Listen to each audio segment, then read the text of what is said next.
কোটা সংস্কার আন্দোলন ঘিরে সংঘটিত হত্যাকাণ্ড ও মানবাধিকার লঙ্ঘন সংক্রান্ত প্রতিবেদন প্রকাশ করেছে human rights support society.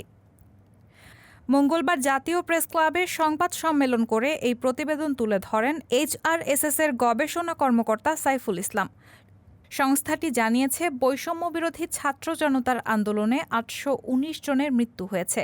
Dhaka বিভাগে ৫০০ জন, চট্টগ্রাম বিভাগে ৮৫ জন, খুলনা বিভাগে ৭৬ জন, রাজশাহী বিভাগে ৬১ জন, ময়মনসিংহ বিভাগে ৩৯ জন, রংপুর বিভাগে ২৫ জন, সিলেট বিভাগে ২০ জন এবং বরিশাল বিভাগে ১৩ জন মারা গেছেন।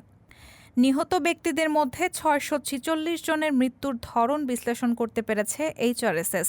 এতে দেখা গেছে ৪৫৫ জন গুলিতে, ৭৯ জন অগ্নিদগ্ধ হয়ে, ৭৮ জন পিটুনিতে ও ১০ জন ধারালো অস্ত্রের আঘাতে এবং অন্যান্য কারণে ২৪ জন মারা গেছেন। সংস্থাটির প্রতিবেদন বলছে, নিহত ৮১৯ জনের মধ্যে ৬৩০ জনের নাম তারা জানতে পেরেছে। ১৮৯ জনের নাম জানা যায়নি। ১৬ জুলাই থেকে ৩ আগস্ট পর্যন্ত ৩১১ জন এবং ৪ আগস্ট থেকে ১৮ আগস্ট পর্যন্ত ৫০৮ জন নিহত হয়েছেন। নিহতদের বয়স বিশ্লেষণ করে হিউম্যান রাইটস সাপোর্ট সোসাইটি জানিয়েছে, ৮১৯ জনের মধ্যে ৪৭০ জনের বয়স সম্পর্কে যে তথ্য পাওয়া গেছে তাতে ১৮ বছরের কম বয়সী ৮৩ জন, ১৮ থেকে ৩০ বছর বয়সী ২৪০ জন এবং মধ্যবয়সী ১২৬ জন। রায়হানা মুন, সবার কথা।